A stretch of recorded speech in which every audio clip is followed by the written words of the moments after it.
Wait, yo. You ready? Tell me. Alright. Vanga party, yo. C'est quoi, the propaganda arm of our party, c'est quoi, the propaganda arm of our party, c'est quoi. Reactionary tendencies. Reactionary tendencies. So Poaka. Yo. Vanga party, yo. Vanga party, yo. Tomorrow. Vanga party, tomorrow. Vanga party, tomorrow. Down, Playboy Prince down. Down, Playboy Prince down. Down, Playboy Prince down. Yo, you're not giving people money, yo. Comrades,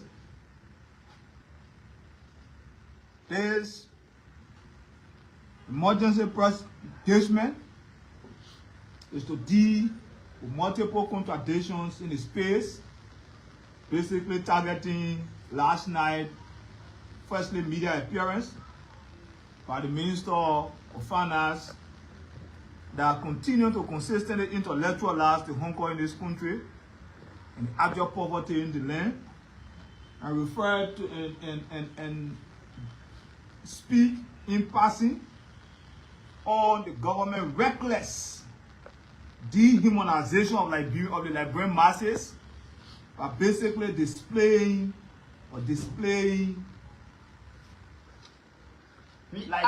citizens. Reactionary tendency.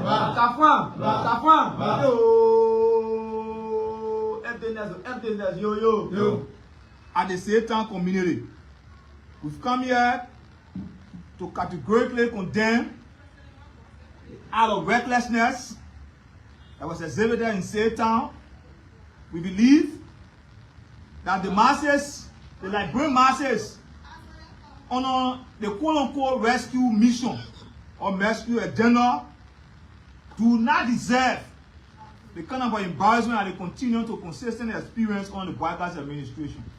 No government will treat its citizens as third-class individuals. No government will unrob, gang rob its citizens overnight while families are sleeping, and the government carry armed men to demolish people whom while they are in bed. That is a form of gangsterism and a broad-day administrative armed robbery. The government of Joseph Boyka is displaying what we call total administrative neglect and a pasteurization of arrogance against the people of this country. We call on every civil society organization, progressive forces in the land, to rally effort with the masses in Satan community. We are calling on Liberians in their large to see this complete act of administrative gangsterism as a form of embarrassment and a betrayal to the Boyka's administration, quote-unquote, rescue agenda for inclusive development that have been proposed to the Liberian people. A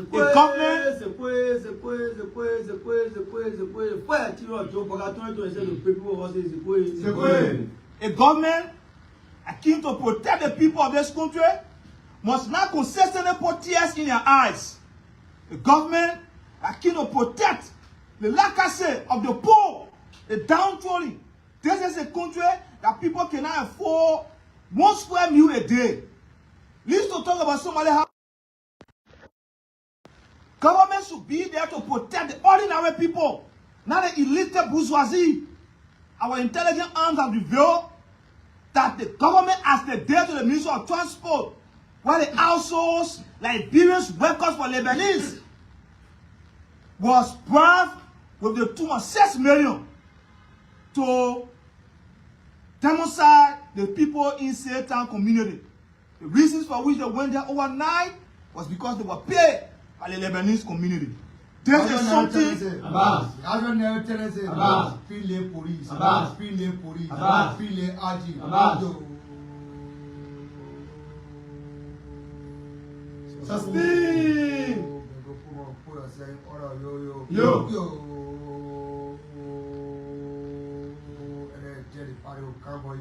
Yo, reactionary tendency. Abbas. Reactionary tendency. Abbas. Making ourselves homeless. Abbas. Making ourselves homeless. Abbas. Yo. So respond to yo. That was a reckless effort from the government of Liberia. The government of Joseph Boakai yesterday, they were selling coal all around here or Katumu Boakai to get food to eat. It's the one today displacing people in this country. That is not something you call the rule of law. That is not executing the court order or the court mandate. That is reckless bavardosing from the government of Liberia. Only because they think they have state mercenaries to disabuse power and abuse the masses in this country. It is wrong to condemn that actions and stay in solidarity with the people in Satan. A couple of days from now, we'll be going there to place our women requests and solidarity with the masses on our side, to tell them that the party is in support of their struggle, whether it can be the petition of the legislature, the fight at the Supreme Court, or the court system in this country. Whatever political actions the people of Satan will take, the party is in support of them, the party is in solidarity, and we in the coming days will go to them to express these two actions. We will challenge the Boakai's administration along with the people in Satan to tell them that we cannot continue to sit quiet while the government continue to consistently abuse the people of this country. You cannot do that. Again, there are reckless efforts. Reckless lawmaker. Reckless lawmaker. Bristol. Bristol. Yo. We get you the masses. Yo. You got one lawmaker calling himself Prince Toe. Amen. Only thing you know how to do, like the RG of police, is to bust his leg. Prince Toe is concerned basically on how Hanson gets every day, then how he's staying in the interest of his people, his constituents, that he claims to represent. This is a man that every day, his biggest achievement is if he marched Kuala to go at the legislature to just bluff. Since he entered the legislature, he has proffered no argument, no bill, yet then stay. His responsibility of oversight in his district cannot be exhibited to prioritize the welfare and the well-being of the people. But like we said, the party in the coming days will visit the Satan community, and the chairman will respond to Mr. Prince Toe in a way that the people will understand are super serious and super in solidarity with the people on that side. We are coming here today to make this announcement because we think that the government must not be doing these things, must not be displacing people at this time where we already have a mixed climate reactions. Got people on the street now, you make people homeless.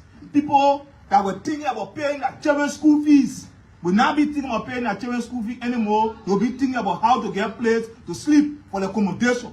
This is not what we should be talking about at this time. Every government that came in this kind of a struggling economy, but first they think about the welfare of its citizens rather than protecting greater power or greater privileges against the ordinary people. What the government did is something that will be paid for. The people of this country are watching them. They can continue in their arrogance. Again, we see little effort on quote-unquote demolition in the establishment of natural justice and fair hearings, rather than land, urban planning, and human rights law. Our prayer really us. In view of the foregoing, we humbly pray to our office to investigate the situation surrounding the demolition. Declare the demolition unlawful and accountable or individual adequate compensation for all the affected property owners. Provide resettlement or resolution where applicable. Prevent further demolition without due process. Conclusion. We trust in our office clear. We trust in our office commitment to justice, the rule of law, and the protection of citizen rights. We therefore respectfully request the urgent interventions in this matter. We remain law-abiding citizens and are prepared to provide any additional documentation to testify our claim for the summit.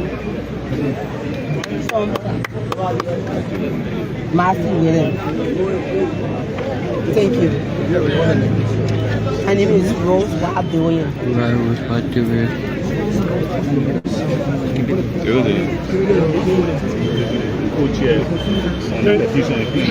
Thank you. Because of the town, we are parliament for the transition review. One of which is the issue. It's called the Union event, and we are yet to put the president. So can you please be audible? What's your name? I'm Honorable Vani from Commissioner District 1, co-chair on criminal petition. The issue came before us, and the reason why the speaker went there yesterday, we informed the speaker through the chairman that she go there in one of our police district. And we make sure that they back to the parliament today, the discussion will start, and we'll get back to you, make sure that you're aware with the SSR according to the law. I'm part of government. Want to exercise eminent domain, there are steps to follow to exercise so that we take those, those places. If the places are not for them, there are also steps to follow. Even if someone is on your land illegally, they restore some dignity. Don't just jack them off and remove them from the barrier. Today is the last day. And so I brought this letter on the floor so that we would call those people involved, from the security apparatus. I understand this is a sensitive issue.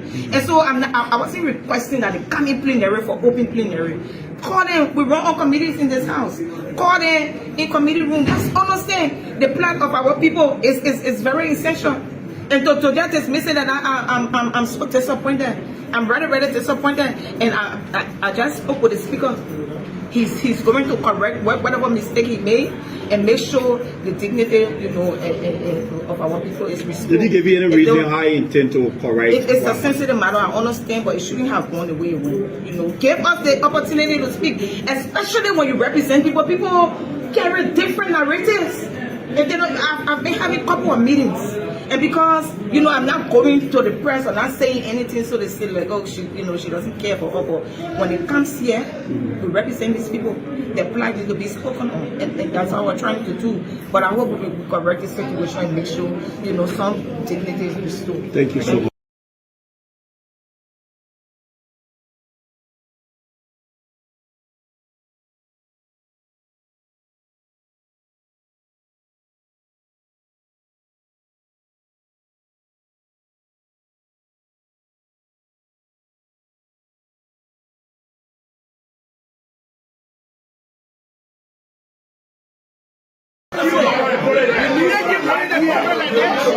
Tomorrow, we can say one of you.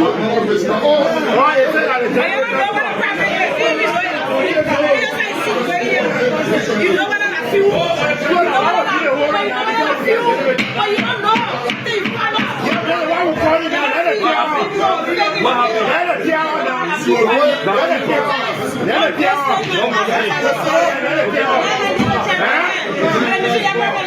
But why is that doing?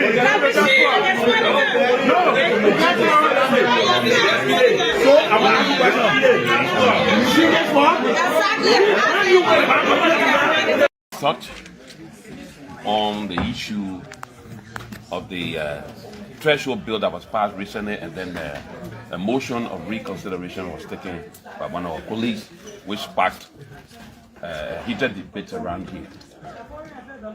On the 9th of December 2025, the House of Representatives passed on this bill and sent it to the Senate for concurrence. This bill was crafted following the submission of the 2022 census result, which puts Liberia's population at around 5.2 million plus. And this submission was done to satisfy the constitutional requirements that are enshrined in Articles 80D and 80E. In 80D, it says each constituency shall have an approximately equal population of 20,000 or such number of citizens as the legislature shall prescribe in keeping with population growth, a movement as reviewed by the National Census. It's Magella Cooper. I'm the Senior Political Advisor to His Excellency Joseph Yuma Boakai, President of the Republic of Liberia. But I also happen to be the spouse of the Speaker. The example of our President, His Excellency Joseph Boakai. This is why we are here. Let me be on record. This is the national actor of Republic of Liberia that is the nucleus of Liberia. No.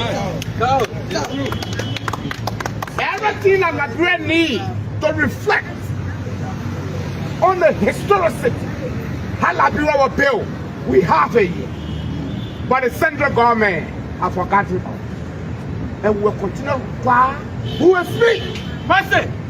In the world we hear coming from the executive. I say, I don't know why the president chose to think about football academy right after the exit of the footballing president.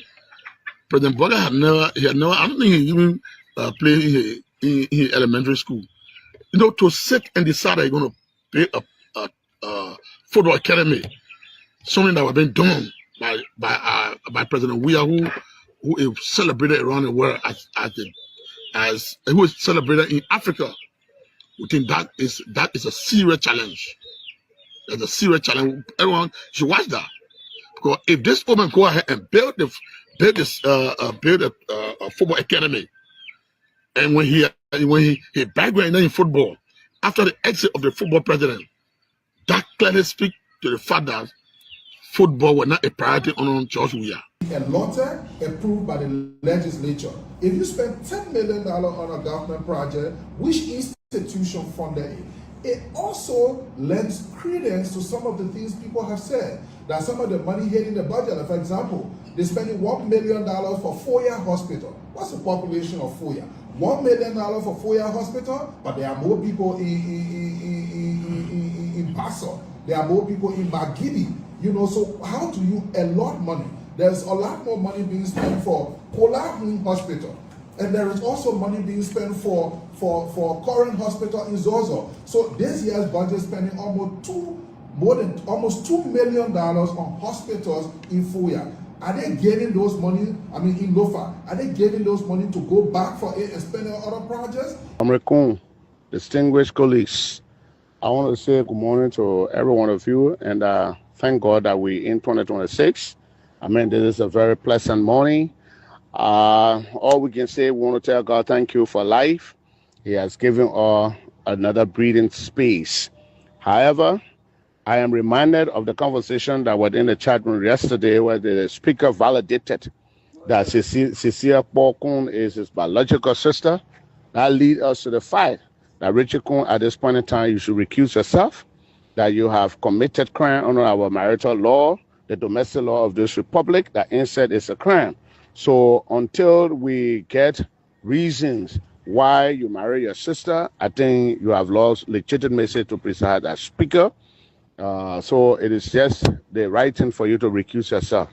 And one thing, there are a lot of colleagues calling me and say, you're from the fanatical blood, they fire, you're not supposed to be commenting, you're not supposed to be talking. There is not a no damn blood thing that we're talking about. We are talking about the credibility, the image of the house that represents every one of us, the legislature as a body. Do you know what happened? That a woman is claiming that she got a marriage divorce certificate from the Civil Law Court. The reputation of our judiciary is placed on a question. Now the executive is also placed on a question. The legislature is placed on a question. And the lives and the status of our Liberian brothers and sisters in the United States of America now being in danger. This is a grave allegation. I'm hoping that our dear speaker can do the right thing. I'm not talking about removal or Richard Cohen. I'm only saying he should recuse himself because they are also saying the woman fake document and blah, blah, blah, blah. In the state of Delaware, you did marriage, and then now we have credible information. The documents will be available today that, pictorial evidences will be out that you did marry and you exhibited acts of husband and wife. And if those papers are provided today from now to 12 o'clock, I think Richard Cohen will not be speaker anymore. Now, what is the big news? The big news in the corridor. Are you planning to remove the speaker? But this is not a speaker house. Are you one of those? This place is not a speaker office. It's not a personal property. It's not anybody's personal property. Anybody who falls below the belt in terms of legislative proceedings and or requirement, obviously it behooves the members to ask you to step aside. Do you want the speaker out?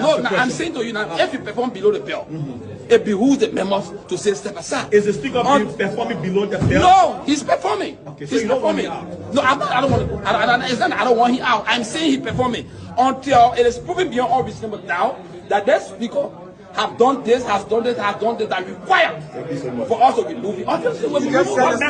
So here is my promise to you, not as a politician, but as a Liberian who loves this country with everything I have. CMC will end corruption, not reduce it, not manage it, end it. CMC will create jobs, real jobs, jobs that let you provide for your family with dignity.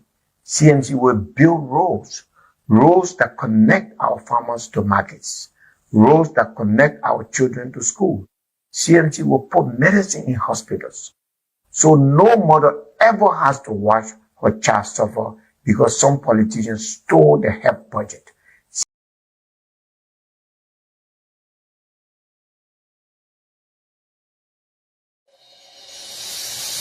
I can't stand no more, cause I'm a fool. I cannot go to school, cause no more money. I can't stand no more, cause I'm a fool. I cannot go to school, cause no more money. Hey yo, excuse me Mr. Journalist, I wonder how you make your headlines in the press release today. Although I read the news every day, but I'm really still getting confused now, and I just wanna ask you some questions. Oh, is it based on money? Is it based on presidency? Is it based on technology? Is it based on war? Tell me, we got major headlines. Oh, we got major stories. Yeah. There is no job, no money for hustlers. We got major headlines. We got major stories. Yeah. There is no job, no money for hustlers. Come take up coverage, the rainy season coming soon. In the ghetto, all the houses are full of leakage, nowhere to sleep. Come and see the widow, living in the street with her children. Since the daddy went to war to fight, he never lived to see them. The children have no shelter, oh, children have no education. The children have no one to call their friend, the children have no food to eat. We got major headlines. Oh, we got major stories. Hey, yo.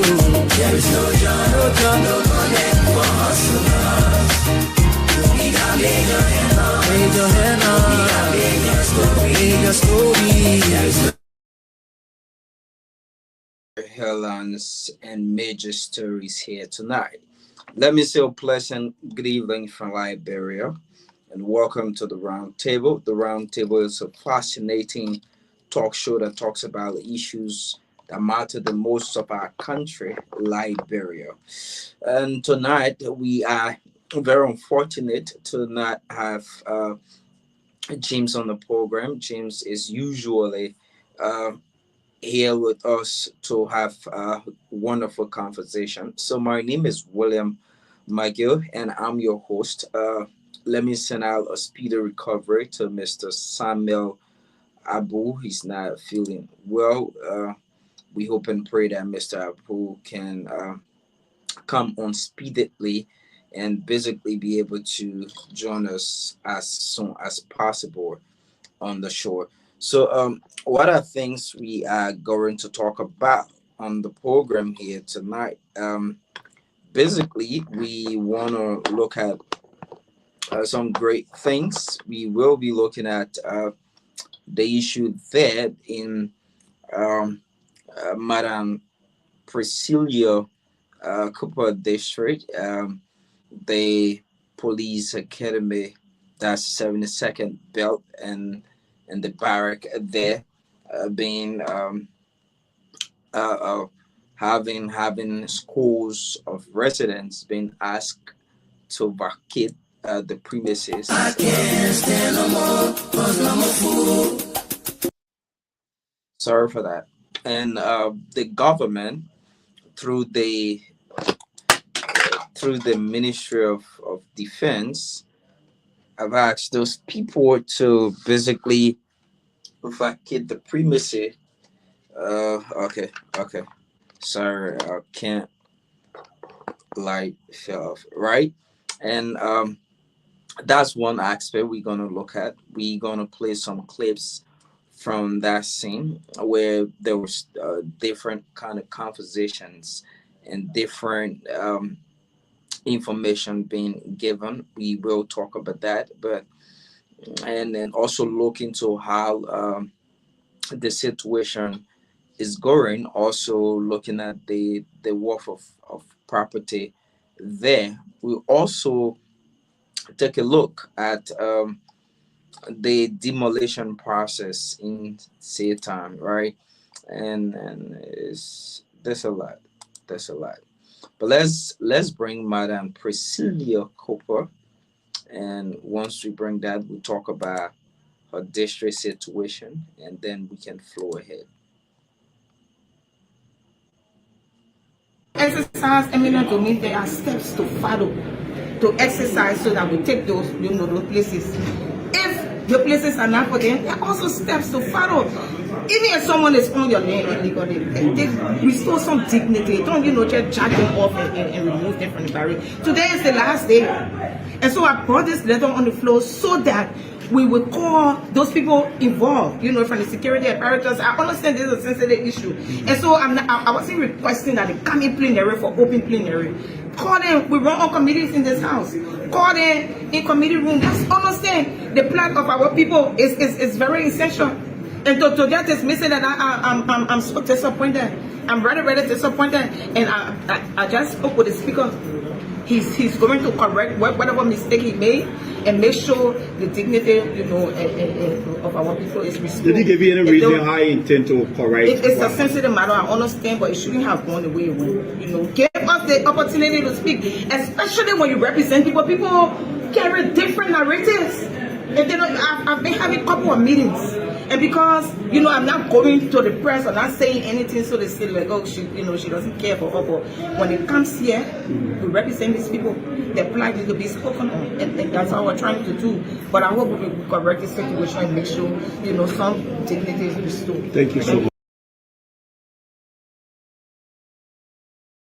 So that's exactly Madam Priscilla Cooper there. And on today, she sent a communication on the floor, asking for the situation, the intervention of plenary, and the situation is happening in her village, not her village, but her district, sorry. So we just stumbled on this information coming in. That's the reason why we got caught up about the wayside. So let's quickly bring you this information coming our way, and we can go ahead to bring you some other things before we dive into the situation there. And we are getting information that let me come on here gradually. Okay. Well, I can see this photograph. Okay, so we are getting information that the son of Mohammed Saif al-Sa Gaddafi, the son of former Libyan leader Mohammed Gaddafi, has been killed, and Zenta, the 53-year-old former presidential candidate, was shot dead under mysterious circumstances, according to a report from Al Jazeera. So that's the information we are getting right now, and it's a report coming in from Al Jazeera, and we see that, you know, Libyan former president, who was also the late Mohammed Gaddafi's son, Saif al-Sa Gaddafi, has been killed, you know, under mysterious circumstances. So that's exactly what is happening right now in Libya, and we just want to reach the family of the former leader, the former Libyan leaders, and his son, relatives, and whoever that are close to the family. Our heartfelt condolence. So now, right, of recent, I think 2 or 3 weeks ago, we had members of the armed forces of Liberia, and they went out to the barrack, and that's exactly the 72nd bill, right? And basically, these guys have been doing their utmost best for our country, Liberia. Again, we saw that they started to barricade the barrack. When we went there to handle the conversation, the information that came out, it was exactly what it is today, that those people was being asked to literally leave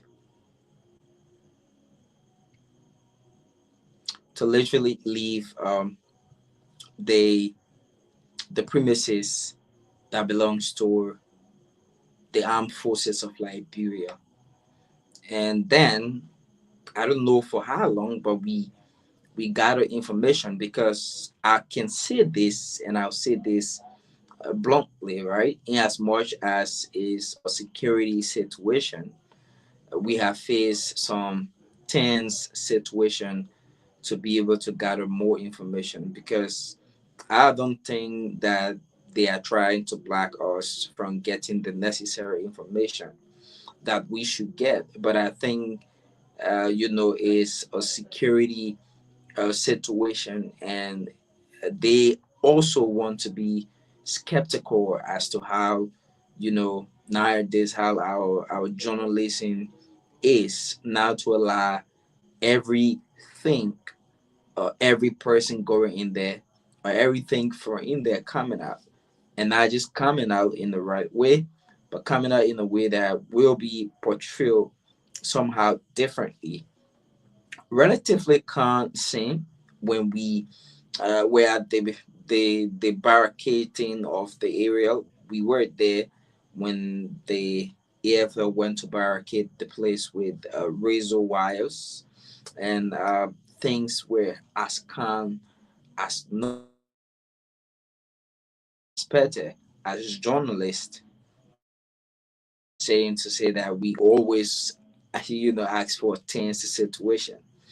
And the thing is, like Madam Presilio said in this clip, that they've always, you know, basically been in conversation and in close engagement and in close conversation with these people that are involved. It's a good thing, a very good one, showing your level of leadership, Now, you show level of leadership. We saw she was also in conversation with the guys there also, and basically there's a lot that has been happening with the situation. The thing I'm saying to say is that we basically feels that, you know, when we are asked to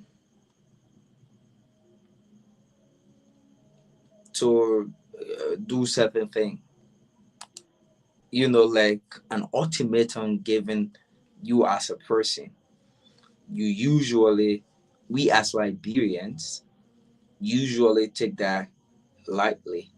So we've gathered information that these people were being asked to leave the place in a year ago, or even or longer time.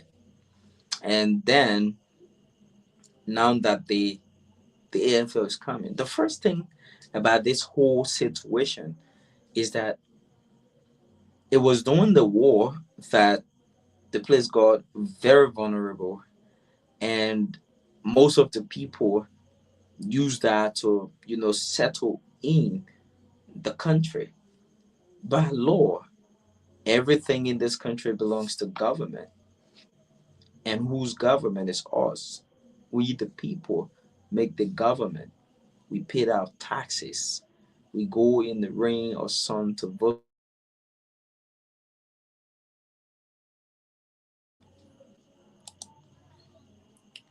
In as much as we go there to vote for these people, it's also prudent enough that we are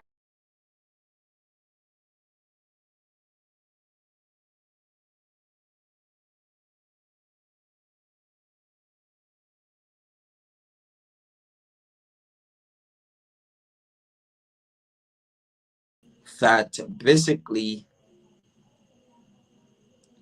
not everything we should be able to take lightly. I'm saying this to say that now we've seen a lot of people from that situation are almost like being displaced. Like you've knew yourself, living your entire life. Imagine since the war, how many persons have lived their life at that area, raised their children. You know, that's the aspect. We shouldn't just solely rely on, you know, it's a vulnerable place or vulnerable situation, and we want to make a very great use of every vulnerable opportunity we find. You should also be able to understand that most of these things are things that are temporary, very temporary. So that's exactly how it goes. And you have a lot of businesses along that route. You have another huge investment from a place, I know, help yourself. Yeah, I guess it's help yourself. And the lady is not crying because her facility is also into the process. It's being labeled as a place that belongs to the armed forces of Liberia. And she's claiming that she bought the property from a family that have an original deed for the place. She also said that she invested over 500,000 United States dollars. 500,000 is $500,000. An investment that is also geared to national development in terms of infrastructure. When we talk about infrastructure, we are not talking about just government. When we talk about infrastructure development, we are not literally talking about just us as, it is. I've never met the leader in person, right? But again, the lawmaker is doing some frantic effort to be able to negotiate in the interest of these kinds of people, which makes a lot of sense. And I think that the lawmakers, the speaker himself, should be able to, rekindle and take her, letter for, some level of revision in the process. And I think that alone can be able to help the people that are sorely in need of that kind of opportunity. It's not just me saying opportunity, right? It's about looking at how much a person have invested, how much a person have taken into investment just to be able to help. That's one. One aspect is the infrastructure development of the area. Another aspect is the level of employment that facility give to people. And families also depend on those people that have been employed through that opportunity. It's a military situation, we understand. And, we all understand how great it is for the government to be able to, take over these facilities and be able to, reconstruct some better structures for, our able men and women of the armed forces of Liberia. But again, that space is not just the only place that will stop whatever construction. It won't. And it's just been from one cry to another, from one cry to another, and from one cry to another. Yeah. From one to another. When I say this, I say that also in Satan, the residents of Satan had to petition lawmakers. They had to do that on today.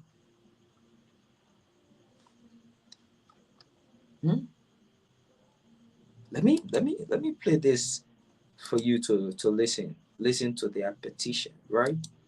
And it's a whole lot of cries and our people and the country, the economy, and how it is for people to be able to handle themselves and meeting something you're not really prepared for. Well, let's listen and then we can go ahead. Establishment of natural justice and fair hearings, relative land, urban planning, and human rights law. Our prayer relief us up. In view of the foregoing, we humbly pray to our office to investigate the circumstances surrounding the demolition. Declare the demolition unlawful and wrongful, accountable, or adequate compensation for all the affected property owners. Provide resettlement or resolution where applicable. Prevent further demolition without due process. Conclusion. We trust in our office. Commitment to justice, the rule of law, and the protection of citizen rights. We therefore respectfully request the urgent interventions in this matter. We remain law-abiding citizens and are prepared to provide any additional documentation to testify our claim for the summit. So, Marcy Williams. Thank you. My name is Rose Abdoyan.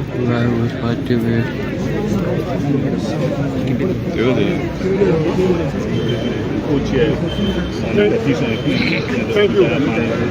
Because of the town, we have the parliament of transition review. One of which is the issue. Because you give you the right, and we are yet to put the constitution. So can you please be audible? What's your name? I'm Honorable Vani from Promissory District 1, co-chair on claimant petition. The issue came before us, and the reason why the speaker went there yesterday, we informed the speaker through the chairman that she go to in one of the district. And we make sure that they back to reach the parliament today. If it's going to start, and we'll get back to you, we'll make sure that you're well with the SSR. According to position like this. I want to appreciate you for the money that you took to come to us. We also work in line with you to make sure that you're start doing that. So thank you very much. Thank you. Are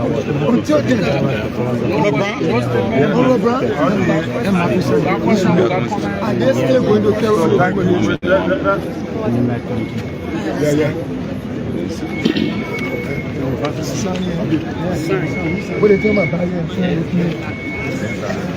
Okay, thank you very much for the peaceful manner you handle the situation.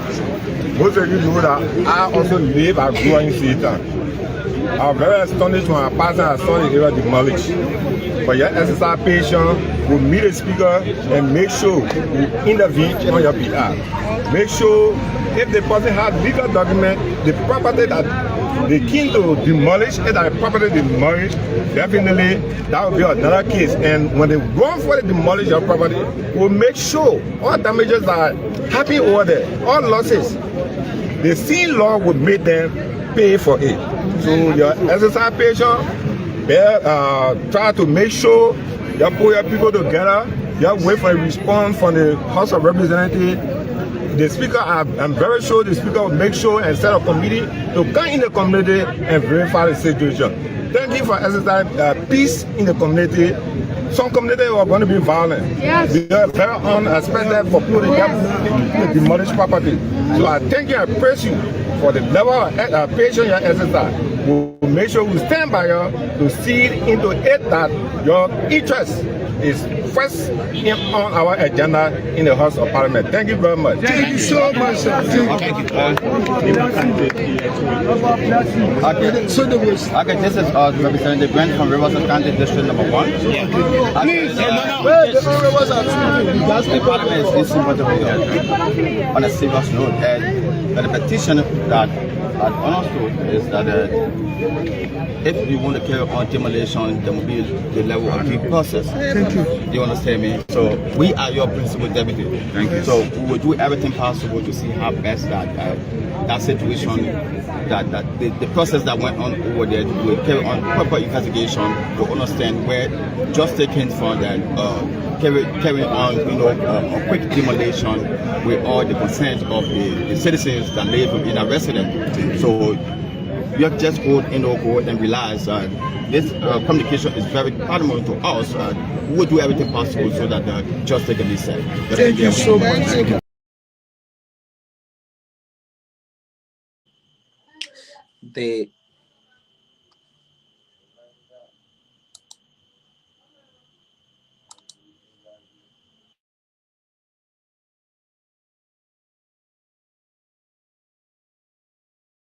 So, like you hear from the lawmakers as well, basically, that's exactly what's going on right now.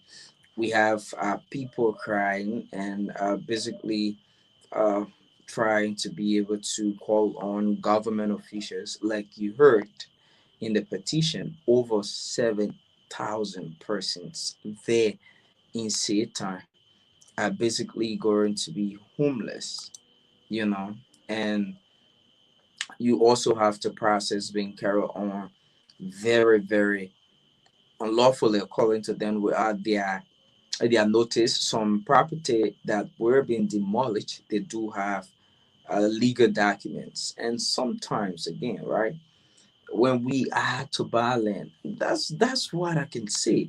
Most of these agencies in our government are literally not really doing what they should be doing. It's now about time that we be able to strengthen these areas in government, that will be able to educate our people what to look for, features to look for, things to look for, that will sense some level of education, what and where and how to go about buying land legally.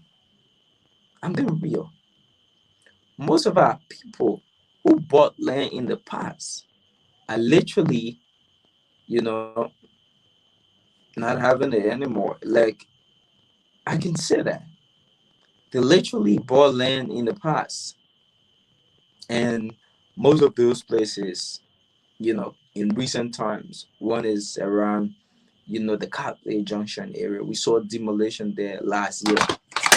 And not just that place. Not just. We've had several others.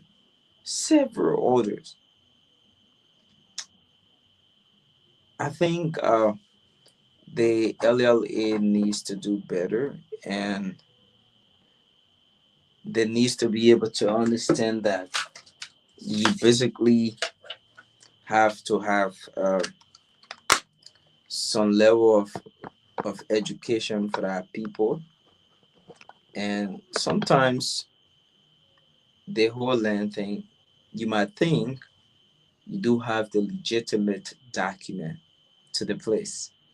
You might think you are the legitimate owner of the place. But again, it may not be what you think. It won't be what you think. So we just want to say that most of our people who do even have these deeds are not educated as to what to look for on the deed or what to do. So, like, some years back, I followed a land case, and in that the people homes got demolished, but yet then still they claimed that they did have an original deed to the place, and the individual who got the place demolished, didn't encroach on their property. And in fact, they did bought their area from the legitimate family. So those are issues that we are literally faced with, that are also bringing about a situation. Some people had their property, they had their original deeds, they left because of the war, they went in exile, and the country is very stable right now. Everybody wants to come to Liberia and invest their late penny. Everyone wants to come. And you cannot have your funds back in another country when you can enjoy it here in Liberia. So if I come and I do have my original deed, and someone who feels that because over 30, 20 plus years I haven't come to Liberia, so I'm dead, they start to sell the place. They go and manufacture their own thing. That's how it has been in most of these cases. That's exactly how it is. Sometimes you leave a caretaker over your property, and at the end of the day, they gain right and start to usher the area. All we can say is that the Satan issue, the government needs to look into it. And you cannot have over 7,000 of jobless people, homeless, not having shelter. And I think we ourselves, we also need to be able to understand the level and as to how we can be able to, strengthen ourselves and educate ourselves in these kind of land situation, land related issues, and exactly how we have to say it. And that's exactly how we have to say it, because you cannot every time come on and just have issues upon issues.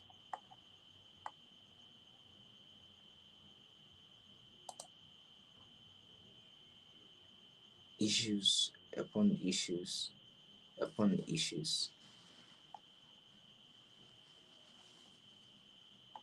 Yeah.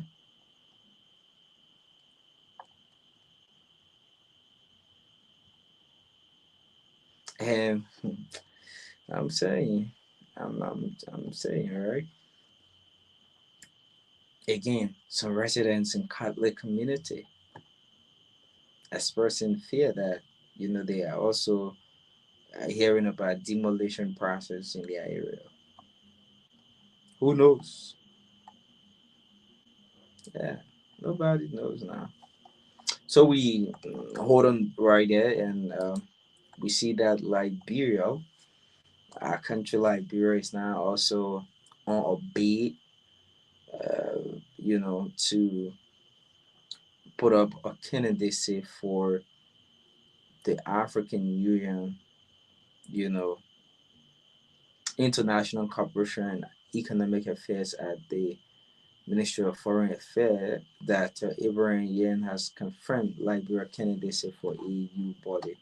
So the 48th ordinary session of the African Union scheduled for the 11th and the 12th of February in Addis Ababa. We see Liberia competing with other West African countries for the seat, and but express confidence that the country's sustain diplomatic engagement and campaign effort will produce a positive outcome. So Liberia wants to bid for the AU Security Council, and that's going to run up to 2030. And Madam Sarah Beslow Yanti of the Ministry of Foreign Affairs is doing an immense job.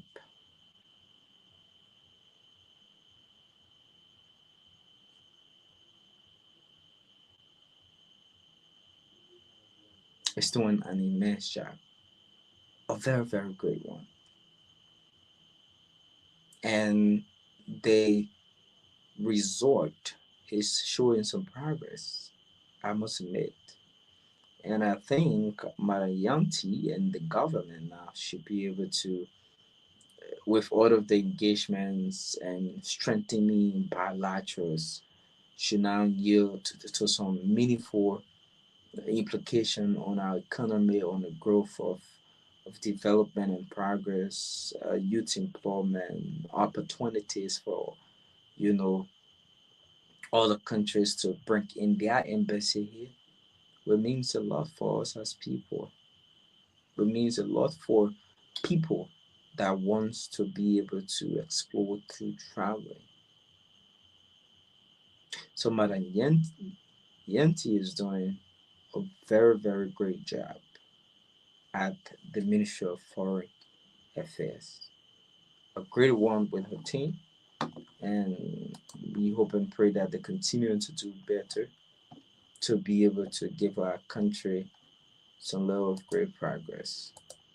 So again, it's been a great show, and we spoke about things that are really, really relevant and important on the show today. We like to recap on most of those things that we spoke of, and we are about to make this a normal routine as of today's date, which is the first presentation in this month of February. We will bring you,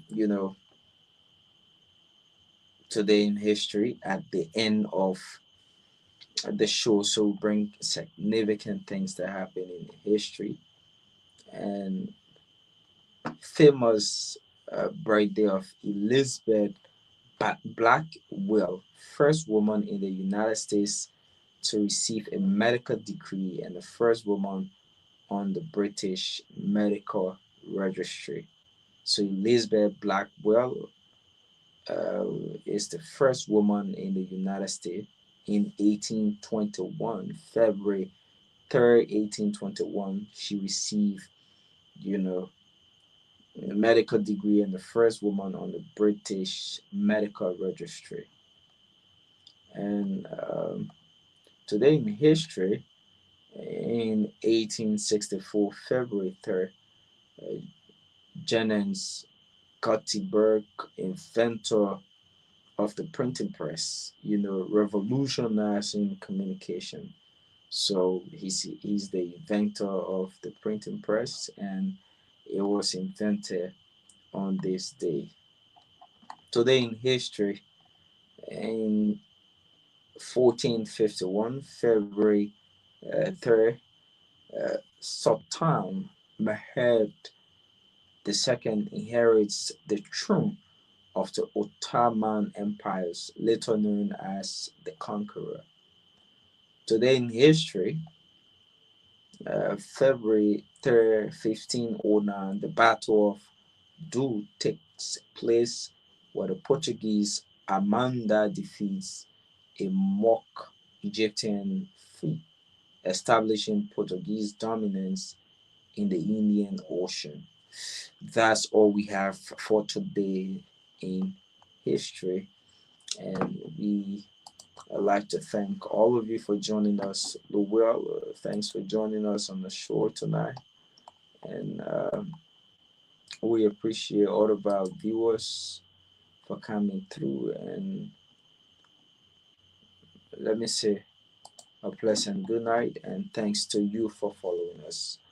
My name is William McGill, and you can have a great night from Painesville Hill in Liberia.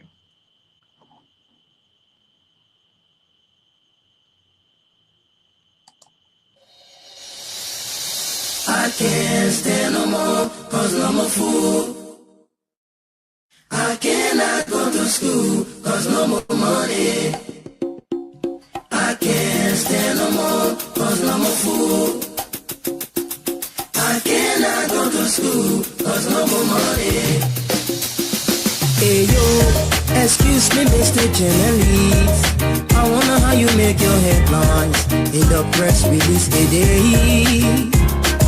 Although I read the news every day, but I'm really still getting confused now, and I just wanna ask you some questions. Oh.